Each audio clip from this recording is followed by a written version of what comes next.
Bom dia. Hoje venho-vos falar da Ministra da Teologia de Espanha, Ana Garcia Redondo, ou, melhor, a Ministra da Igualdade em Espanha, que se acha no direito de ensinar teologia à Igreja Católica em Espanha. Vamos por partes. Há uma cidade em Espanha que recentemente se viu embrulhada em polémica porque o padre informou o autarca de Torre Cavalheiros que não se deve apresentar para receber a comunhão porque ele se encontra numa relação homossexual ativa e pública, reconhecida publicamente, e, portanto, que ele, estando nesse estado, não se devia apresentar para comungar. O caso, como disse, gerou alguma polémica. O autarca, que é do PSOE, portanto, Partido Socialista Espanhol, queixou-se, disse que há muitos anos que frequenta a paróquia e nunca houve problema, portanto, isto é uma situação a ser resolvida pela Igreja local, mas não, para a Ministra da Igualdade em Espanha, este é um assunto constitucional. Ela considera que a Constituição proíbe a discriminação de pessoas por causa da sua orientação sexual e que, por isso, todas as leis canónicas e eclesiásticas devem ser lidas à luz da Constituição e, portanto, ela sugeriu que deve ser apresentada queixa contra a paróquia por causa deste caso e que espera que o caso chegue ao Tribunal Constitucional para que haja uma decisão formal. Portanto, nós temos aqui uma reviravolta total do discurso que costumamos ver vindo da extrema-esquerda. E eu vou usar aqui o termo extrema-esquerda porque, mesmo sendo o PSOE de Espanha, é o Partido Socialista, mas isto são ideais de extrema-esquerda e não ideais socialistas comuns. Ao contrário de se queixarem da ingerência da Igreja nos assuntos do Estado, como tantas vezes ouvimos, agora estamos a ouvir estas mesmas pessoas a sugerir à Igreja como é que ela se deve comportar e a querer modificar ou poder influenciar as regras internas da Igreja sobre quem deve ser admitido aos sacramentos ou não. E, quer dizer, a partir daqui, se por acaso isto fosse avante, claro, eu acho que é óbvio que não vai, mas já é grave o facto de sequer de estar a ser falado e de ser proposto por uma ministra do Governo, que, tanto quanto eu vi até agora, não foi censurada pelo Primeiro-Ministro pela sua posição, o facto de estar a ser apresentado já é grave. Mas se isto fosse para a frente, poderíamos ver então o Estado a decidir quem é que deve ou não deve poder ser ordenado, por que razão se há de limitar a ordenação a homens impedindo mulheres de serem ordenadas, por que razão se deve impedir certas pessoas de serem padrinhos ou madrinhas, por que razão se deve sugerir que alguém adie o batizado porque não há garantias de que a pessoa será educada na fé. Enfim, qualquer dia teremos o Estado a dizer quem é que pode ser absolvido dos seus pecados em confissão ou não. É um total disparate. Como eu disse, isto provavelmente não vai para a frente, mas vai-se somando, isto vai criando uma vaga de fundo de pressões sobre a Igreja, que também influenciam a opinião pública, e que não é exclusiva em Espanha. Claro que Espanha é um caso mais radical, tem toda a história recente da Guerra Civil, dos enormes conflitos entre a Igreja, que ficou claramente associada, justo ou injustamente, a uma das fações da Guerra Civil, e a outra fação que era extremamente anticlerical.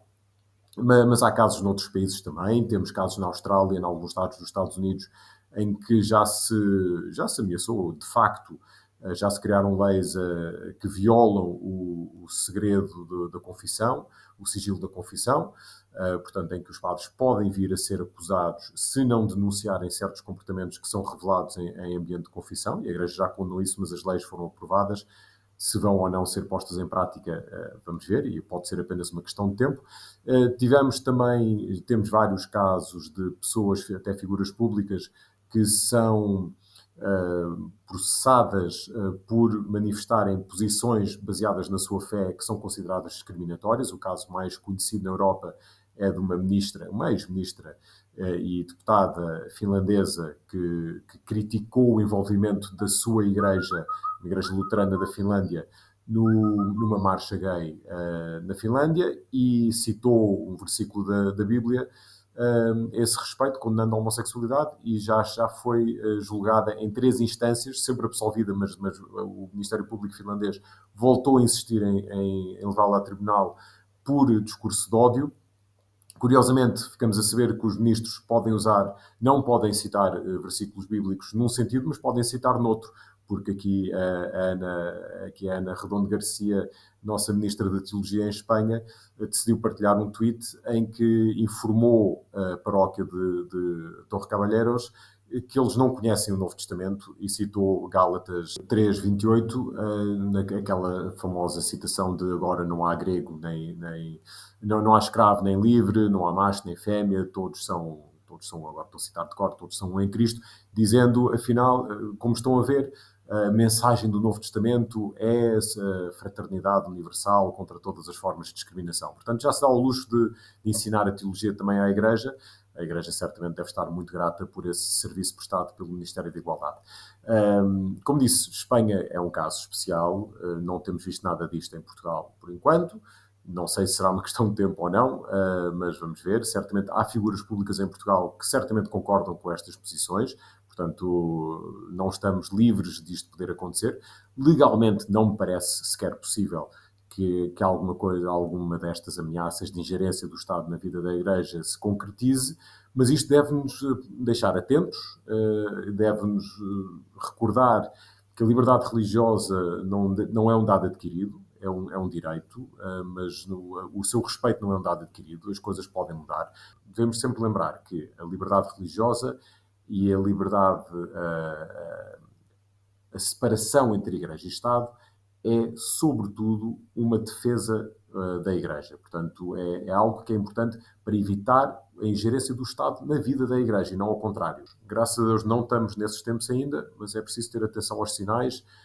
O secularismo na Europa já mudou muitas mentalidades. A tendência daqui para a frente não é uma regressão ao equilíbrio do passado, mas sim, se calhar, um agravar dessas situações. Temos casos em vários países que são preocupantes, que afetam mais as minorias religiosas do que os cristãos, mas que também devem preocupar os cristãos. Estou a pensar, por exemplo, em países em que já se tentou proibir a circuncisão por questões religiosas de crianças, países em que se proibiu o abate de animais segundo os rituais kosher e halal que permitem, que são necessários para as comunidades muçulmanas e judaicas. Em Portugal tivemos uma proposta de lei nesse sentido, curiosamente até proposta pelo Chega, mas que depois com a queda do último governo acabou por não avançar. E, portanto, temos que estar atentos e lembrar que a liberdade religiosa, a separação entre Igreja e Estado, é para defender, é para bem dos fiéis de todas as religiões que seja defendida e que há uma tendência sempre entre os regimes autoritários de querer ingerir nos assuntos da Igreja e não devemos, das Igrejas, e não devemos nunca deixar que isso aconteça para bem quer do Estado, quer da Igreja. É tudo por hoje. Volto em breve com outros vídeos, com outros textos. Tem tudo em atualidadereligiosa.pt. Passem por lá e adeus e obrigado.